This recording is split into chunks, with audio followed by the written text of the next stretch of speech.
고금리 강달러라는 괴물을 과연 베센트 재무장관이 잡을 수 있을까? 자, 고금리 강달러 방향성에 따라 증시 향방도 결정될 것이다. 저희가 어제 이 시간을 통해서 이런 내용을 전해드린 바 있습니다. 그런데 마침내 트럼프 당선인이 직접 나서서 고금리 강달러를 잡을 것이라는 얘기들이 월가에서 들리고 있다고 합니다.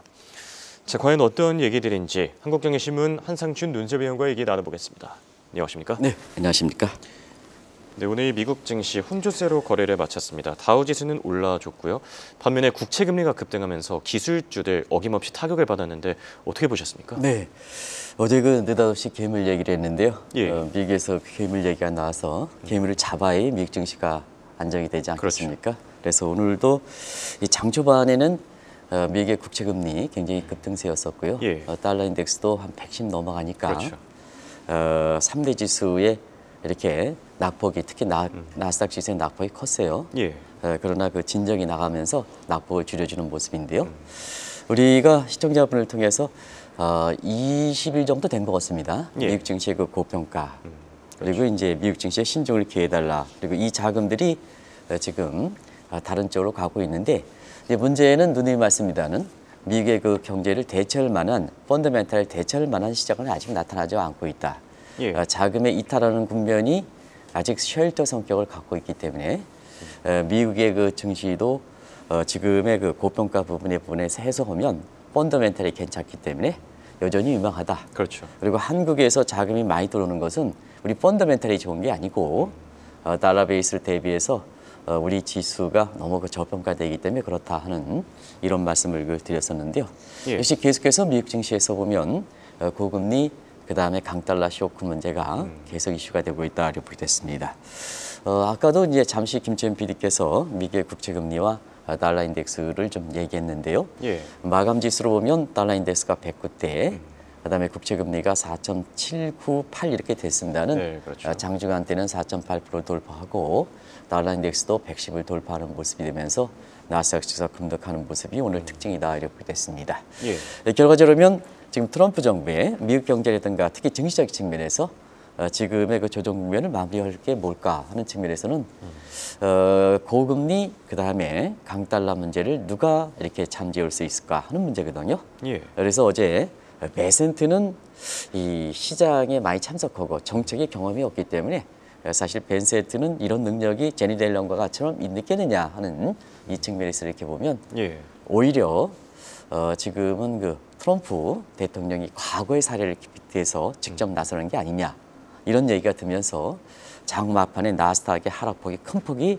진정되면서 그렇죠. 워낙 초반에 낙폭이 컸기 때문에 마감 지수로는 하락세를 보였습니다는 주가가 이렇게 올라갔다 이렇게 됐습니다. 분명히 말씀드리면 미국 경제는 펀더멘털이 굉장히 좋습니다. 예. 그렇기 때문에 고금리 강달러 문제만 되면 언제든지 재상승할 수 있다는 것을 누차에 말씀드리겠습니다. 알겠습니다. 자, 그럼 이제 본격적인 주제로 한번 넘어가 볼 텐데요. 저희가 어제 이 시간을 통해서 베센트 재무장관의 손에 달렸다.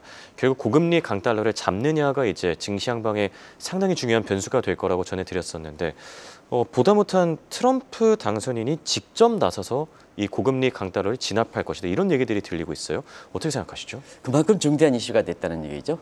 그런 과정에서 예. 오늘 이렇게 뭐 트럼프 대통령이야 제가 그냥 트럼프 대통령으로 말씀드리겠습니다. 예. 이제는 닉슨 대통령이 오랜만에 아마 김재현 PD께서 뒤쪽에 이렇게 됐을 겁니다. 이걸 제가 느닷없이 닉슨 예. 대통령을 끌어내는 게 아니고 과거에 강달러 문제를 해소시킨 적이 있기 때문에 이 문제를 미국의 월가의 포리네커라든가 이런 걸 중심으로 해서 끌어냈다고 보게 됐습니다. 예. 자, 2차 세계대전 이후에 미국이 그 브레튼 우즈 체제였었죠. 아시겠지만 달러 가치를 금태환으로 보장하다 보니까 세계 교역량이 증가하면 자연스럽게 금의 희귀성 때문에 달러 가치가 강세가 됐던 거죠. 예. 그래서 시간이 가면 갈수록 강달러 문제가 되다 보니까 결과적으로 미국 경제에 상당히 부담이 되는 채용과 비슷한 상황이 되는 거죠. 그렇죠. 그럼 이것을 어떻게 극복할 걸까 하는 예. 측면에서는 결국 금태환성을 태환성 보장을 끊자. 그래서 이것이 닉슨의 금태환 정지 이 선언이 하나를 갖던 거고요. 예. 그다음에 주요 그때 당시에 미국에 대해서 흑자국을 대상으로 해서 지금의 이야기하는 보호평관세를 때렸습니다. 이것이 이제 공식화된 게 1981년 종합무역법이고요. 그때 보편관세를 때렸거든요. 예. 근데 이때 보편관세를 때린 것은 어떠냐 하면 자막이 좀 뒤쪽에 돌아가서 새로운 내용이기 때문에 시청자분이랑 같이 공부하면서 하겠습니다. 1971년 8월 달에 모든 수입에 보편관세를 때렸습니다. 근데 이제 보편관세에서 관세 수입을 얻고자 하는 거 아니라 교역 상대국에 대해서 자, 평가 절상을 받아들여라. 예. 그러면 교역 상대국의 평가 절상을 받아들이면 보편관세를 면제해줬다는 얘기거든요. 그러면 시청자 여러분 한번 보겠습니다. 다른 교역국들이 독일이라든가 일본이라든가 이런 국가들이 평가 절상을 받아들이니까 자국통화 평가 절상을 받아들이니까 미국 입장에서는 달러 강세가 누그러지겠죠. 그렇죠. 이래서 이 문제를 풀었거든요. 그래서 그때 당시에 국제 그 외환 시장에서 이렇게 환율 제도에서는 그때 금태한 정지, 닉슨의 금태한 정지 나와서 스미디소니안 체제가 되고 이것이 1972년 킹슨의 자유변경 환율제가 되고요. 예. 그다음에 미국에서 오면 미국 경제가 어려울 때마다 특히 강달러가 어려울 때마다 보편관세라는 게 등장했다. 이게 법적으로 공식화된 것이 1988년 종합무역법이다. 예. 이렇게 보시면 되겠습니다. 알겠습니다. 자, 그리고 속보가 들어와서 속보 내용 간단히 보고 가겠습니다. 미국 국가안보보좌관이 트럼프의 이 AI 칩 수출 통제 유지 가능성이 높다라고 밝혔습니다. 최근 바이든 행정부에서 이제 AI 칩을 관련한 수출 통제 리스크가 점점 커지고 있죠. 트럼프 역시나 AI 칩 수출 통제 유지 가능성이 높다라고 밝힌 점 참고하시면 좋을 것 같고요. 제 얘기를 듣다 보니까 트럼프 정부 출범을 앞두고 왜 50년 전인 이 닉슨 대통령 상황이 거론됐는지 알 것 같은데 최근 상황과 상당히 유사한 것 같습니다. 네, 바로 그 김채훈 PD가 또 홍익구가 전해주셨습니다는 AI 칩의 수출 통제 가능성, 예. 하이테리프 텍스와 함께 물량적인 측면에서 수출 통제, 특히 최근에 이 트럼프가 경제 안보와 관련해서 이 통상법 237호, 232조를 활용하는 측면이 굉장히 강한데요. 그런 측면에서 사실 AI 칩을 이것이 어떤 국가든 간접 교육도 포함해 우회 수출도 포함해서 이번에 그 수출 통제의 유지 가능성이 높은 것을 다시 한번 강조한 것이 아닌가 하는 이것도 이제 한번 말씀드린 적이 있는데요. 그런 각도에서 이 문제도 좀 같이 보실 필요가 있지 않냐 생각합니다. 예. 그러면 카드를 활용해서 달러 강세를 늘어뜨린다 하는 측면에선 왜 이것이 심각할까 하는 측면은 이미 고금리 강달러 문제가 미국 증시에 지금 주가 조정에 빌미가 되고 있다는 것은 시청자분이 지금 한 20일 이상 동안 지켜봤습니다. 그 과정에서 어제는 그 우리 주가가 떨어지긴 했습니다는 외국 자본 들어오고 그다음에 한국 주가가 올라가는 배경이 되는 이런 상황이거든요. 예. 자, 앞으로 어떻게 될 것이냐 하는 측면, 이게 어떻게 부담이 될 것이냐 하는 측면에서는 이미 미국에서는 순차적으로 5% 이렇게 국채금리의 그 공포가 좀 진행되고 있지 않습니까? 그렇죠. 모기지 금리, 그다음에 30년물은 5%가 지났고 오늘도 지금 장중한 때 4.8%가 돌파했으니까 10년물이 예. 바로 뭐 5%는 바로 오는 거죠. 그렇죠. 그러다 보니까 의도치 않은 달러 강세가 되는 거죠. 시청자 여러분, 김채연 PD가 보여주신 건 지금 4.79까지 마감 지수인데요. 이게 4.82 정도까지 올라간 이런 상태입니다. 그러다 보니까 달러가 의도치 않게 인덱스가 지금 109.84인데요. 장중한 때 110을 넘어섰다 이렇게 됐습니다. 그러면 앞으로 어떻게 될까? 이 문제를 증정되지 않을 때는 트럼프 이렇게 집권 2기에는 이 문제가 더 강해지겠죠. 왜냐? 인플레가 더 높아질 가능성이 있기 때문에. 누차 말씀드리는 재정의 인플레 문제, 이런 문제가 있고 국채 수급에 있어서는 사실 연방부채 한도가 상한이 꽉 차니까 결과적으로 국채 추가 발행회의죠.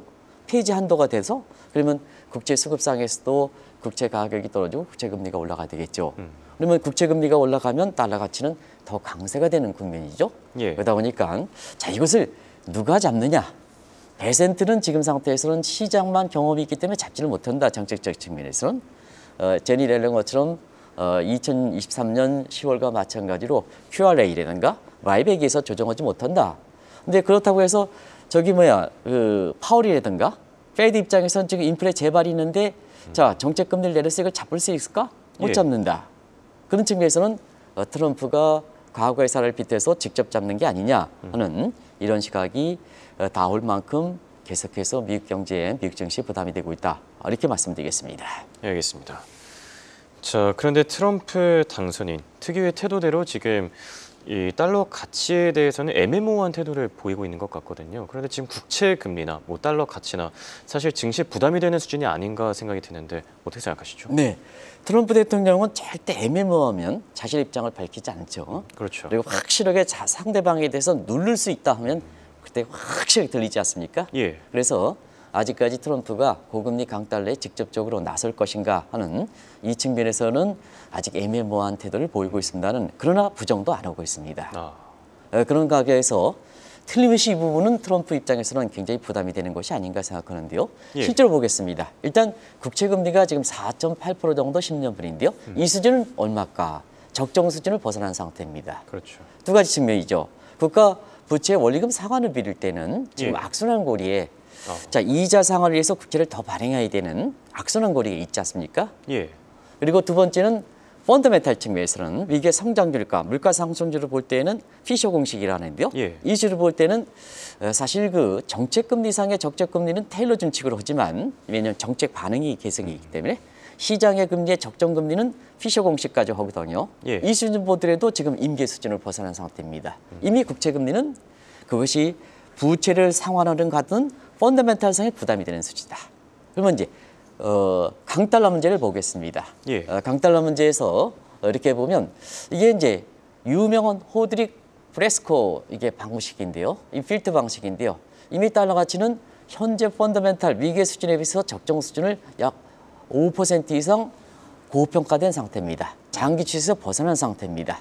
자, 그러면 미국의 포브스 모델, 미국의 거시경제 모델이거든요. 예. 앞으로 달러 가치가 10% 상승한다 하면 미국 경제 성장률이 0.75%포인트 떨어집니다. 비교적 큰 폭으로 떨어지죠. 그렇죠. 지금은 그렇게 부담이 되고 있다는 얘기입니다. 그러면 시청자 여러분 아시겠습니다만 미국의 4분기 성장률 아직까지 나오고 있지 않습니다는 GDP 애틀란타를 나와보면 한 2.4까지 떨어뜨리고 있는데요. 예. 0.75까지 떨어뜨린다. 성장률이 0.75까지 떨어진다 하면 성장률이 1% 되거든요. 그렇죠. 그러면 트럼프 입장에서는 부채 원리금 상환 못 갚아? 경제 성장을 떨어져? 뭐가 중요하겠습니까? 가장 이슈가 되는 거 아니겠습니까? 그래서 더 이상 이 문제를 방치해야 때는 트럼프 정부 집권 2기에 모처럼 아주 굉장히 화려하게 출발하고 있죠. 화려하게 출발하고 있는데 출발하는 자체가 뭐 골프로부터 시작해서 뭐 어쩌고 한다 하니까 예. 또 이것도 미국 사람의 눈살에 찝히는 것 같습니다. 이렇게 아까 우리 한성분께서 미국에서 현재 전해줄 때에는 사실 뭐 시청자 여러분도 그 내용은 다 아시겠죠? 이렇게 저도 뭐 개인적으로 이렇게 직간접적으로 거기에 저희 그 지방과 연구, 관련돼서 예. 있기 때문에 아주 상세하게 잘 알고 있습니다는 사실 저렇게 불타가지고 미국 국민들이 있잖아요. 저렇게 하는데 트럼프 취임식에 골프부터 시작한다는 건 예. 말이 되지 않지 않습니까? 그래서 이런 각도에서 국민의 지지도가 자꾸 떨어지는 입장에서 볼 때는 고금리 강달러 문제에서 미국 경제가 어려워지고 미국 증시가 어려워지면 경우에 따라서 초반부터 최대 시련이 될 것이다. 그래서 베센트가 못 잡으면 트럼프도 나서야 되는 게 아니냐. 과거의 사례가 있었으니까. 그렇죠. 이런 얘기가 나오고 있다 이렇게 보게 됐습니다. 알겠습니다.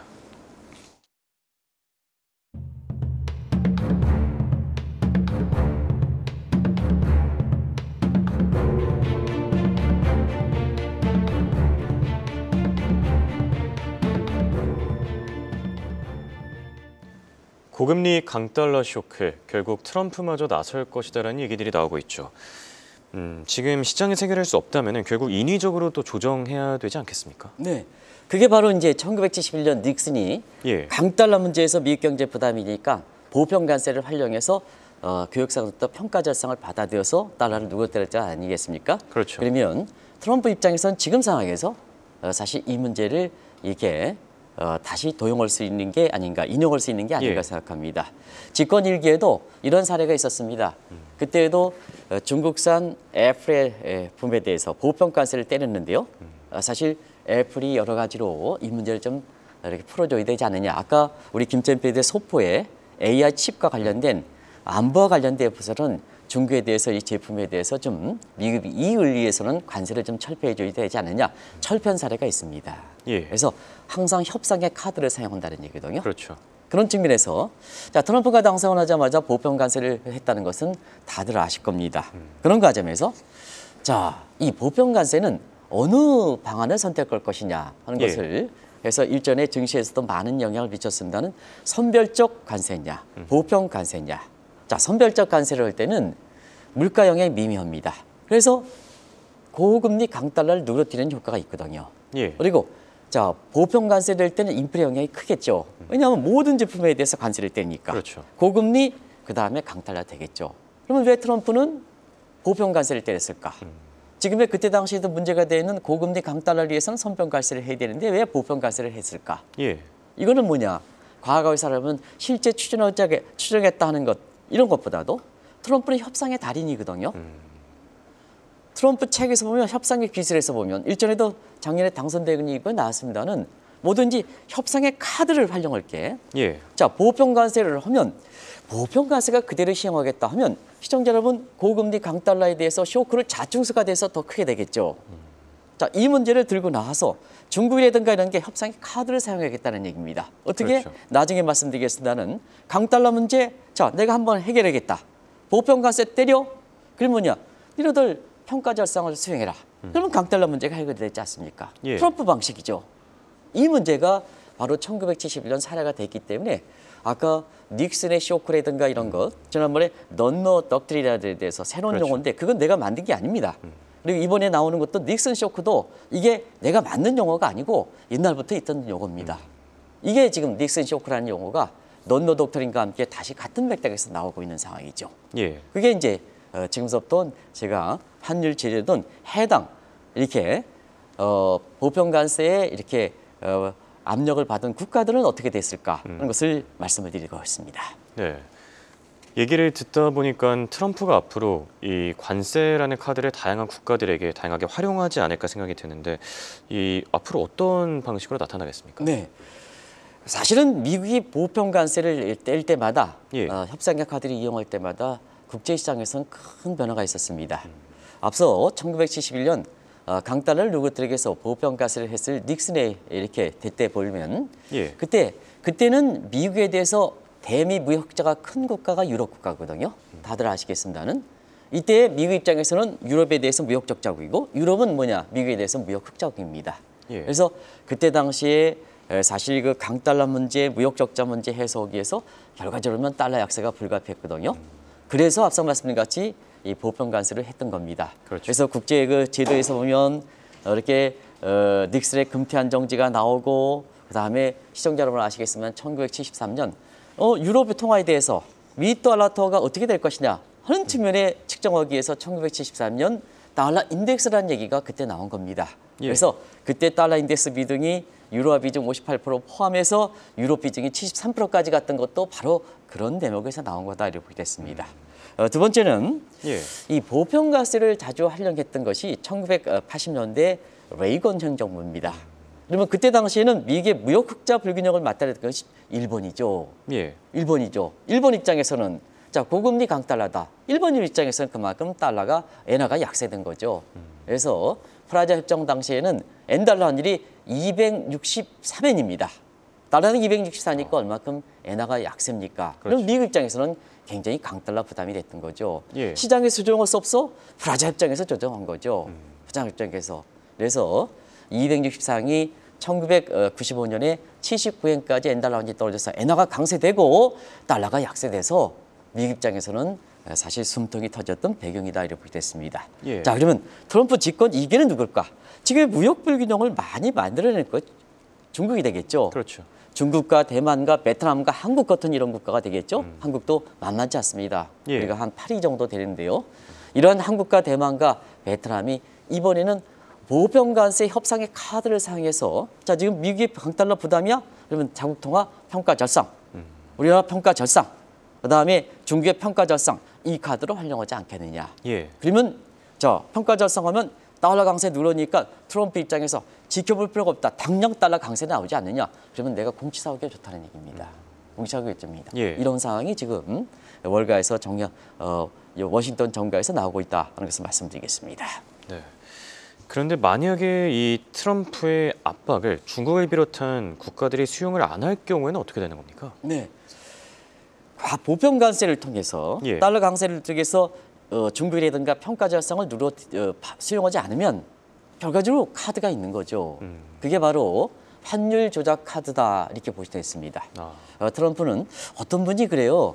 이게 2015년 베넷 해치 카퍼에서 시청자 여러분 아시겠지만 무역 수지가 200억 달러 이상 그다음에 환율 개입 비용이 GDP에 대해서 3% 이상 이런 쪽에 세 가지 요건이 있지 않습니까? 예. 이게 2015년은 베넷 해치 카퍼 이 기법입니다. 이거는 오바마 정부 때 만드는 겁니다. 트럼프 정부가 일기 때 2017년이니까 예. 출범했으니까 오바마 측에서 집권 일기 트럼프 정부 일기 때도 이걸 사용하지 않았습니다. 결과적으로 그때 당시에 완전히 부활하지 않았습니다는 1980년 종합무역법을 부활하는 움직임이 있었거든요. 예. 그래서 뭐냐, 당선 이후에 보편관세라는 것도 이 법에 근거를 두고 있다는 것은 말씀을 드렸습니다. 자, 그러면 이 법적 근거를 마련을 했습니다. 예. 그러면 보편관세에서 중국에 대해서 압력노, 위안화 평가절상 수용해?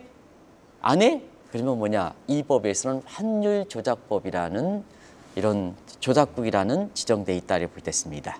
그래서 만약에 이것이 중국이 되든 이것이 베트남이든 이것이 한국이 되든 만약에 보편관세에서 협력을 카드를 통해서 자 달러 강세들을 이렇게 해서 원화를 절상시켜라, 위안화를 절상시켜라, 베트남 동화를 절상시켜라, 수용이 안 될 때는 어떻게 되냐, 환율 조작국으로 때린다. 예. 이렇게 보시면 되겠습니다. 알겠습니다. 자, 끝으로 유럽 쪽 사례를 살펴보면서 결론을 맺어볼까 하는데요. 이 과거 유럽도 미국의 평가 절상 요구를 받아들이면서 경제가 안 좋아지는 닉슨 쇼크가 발생했었는데 이번에도 중국을 비롯한 우리가 그럴 가능성이 높지 않겠습니까? 네, 사실은 그때 당시 유럽이 잘 예. 나가다가 결국 보편관세에서 자국 통화 절상, 유럽 통화 절상이다 보니까 유럽 경제가 휘청했던 배경이거든요. 예. 그러면서 일본이 나왔던 겁니다. 그러면 일본으로 돌아가겠습니다. 예. 일본 경제가 뭐 시청자 여러분 아시겠지만 1980년 우리 서울 올림픽 당시에도 도요타, 소니, 파니로 도요타, 소니, 패나소닉으로 상징되는 제조업의 막강한 파악스 재팬세어가 파악스 아메리카를 취업할 것이다. 한국 내에서 일본을 배우자 이랬던 거거든요. 예. 근데 프라자 협정 이후에 엔달러 환율이 263에서 79엔 떨어지는 과정에서 일본이 1990년대 잃어버린 30년이 겪었던 겁니다. 그렇죠. 그럼 이번에 중국이 보편관세를 때려서 사실 위안화 평가 절상을 이렇게 될 때는 결과적으로 보면 중국 경제가 굉장히 휘청하겠죠. 예. 휘청하겠죠. 그래서 이것을 1970년대 유럽 국가들이 보편관세 협력 카드를 사용해서 평가 절상을 수행했던 것이 자국통화 했던 것이 유럽 경제에 휘청하고 일본도 프라자 협정에서 엔화 강세를 수행했던 것이 결과적으로 보면 일본 경제에 휘청하게 된 거고 그다음에 중국이라든가 한국이라든가 이런 측면에서 트럼프가 강달러를 두기 위해서 이 위안화 한국의 원화 절상 이게 될 때는 닉슨의 쇼크가 발생한다. 예. 이런 쪽으로 이렇게 나오는 배경이다 이렇게 됐습니다. 이 대목은 실제 추진하느냐 하는 관련해서 굉장히 국제사회에 큰 파장이 될 것이기 때문에 시청자 여러분께 새롭게 오늘 닉슨의 쇼크에 대해서 말씀을 드렸습니다. 알겠습니다. 지금까지 도움 말씀에 한국경제신문의 한상춘 논설위원이었습니다. 대단히 고맙습니다. 네, 고맙습니다.